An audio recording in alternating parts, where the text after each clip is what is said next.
Hello, my name is Hannah Brzozowski, and my philosopher was Mary Wollstonecraft. Mary Wollstonecraft was born on April 27, 1759. She was a writer and a philosopher and an advocate for women's rights. One of her most famous works was the book The Vindication of Rights of Women. She tried to commit suicide 2 different times. Some of the reasons for her attempted suicide is because she was harshly judged and her beliefs were not being listened to. She ultimately died of childbirth on September 10, 1797. Her philosophy. Wollstonecraft believed that sex should not determine social function.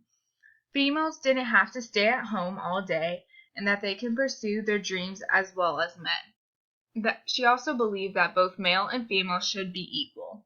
Job opportunities between guys and girls should be equal, and women were not able to make decisions on their own during the time in the 1700s. Girls are taught at an early age to not be a leader and be helpless. She also wanted women to aspire to fulfill their citizenship. She wanted women to be worthy of their rights as Americans and fulfill their duties as citizens. Her development of the philosophy. Wollstonecraft had an abusive father, so Wollstonecraft came from a rough home life. During the French Revolution in 1789, Wollstonecraft and other liberals, it was a turning point for change. Wollstonecraft viewed it as a struggle for individual freedom and liberty against the government. Since the political leaders were mostly male, many women felt victimized by the revolution, and Wollstonecraft wanted to make a change. Education.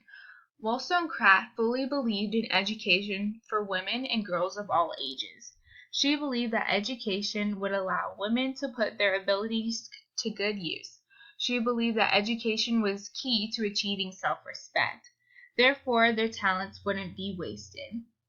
Education is the one thing that can make women become equal to men.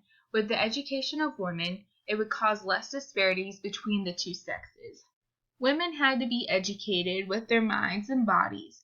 Women, when they are educated, that would make them good companions, wives, mothers, and citizens. Women should also be taught skills to support themselves.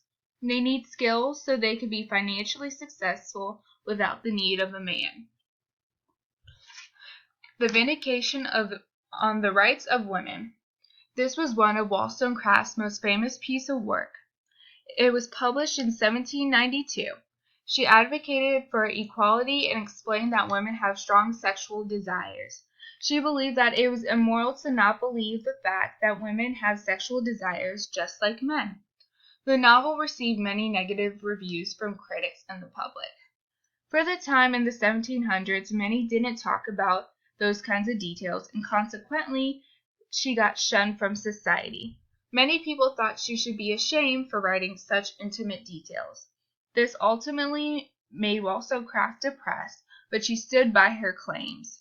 In many of her books, she referred to her body and nerves and how female passion would not be rewarded with a man or money. Legacy. Wollstonecraft took the task of helping women have a better life in the 18th century, for themselves but also for their children. She was a pioneer for great changes within education, women's rights, and society. Wollstonecraft, once she revealed her life to the public, she misjudged the price she would pay for her unconventionality. It took almost a whole century before her views became in effect.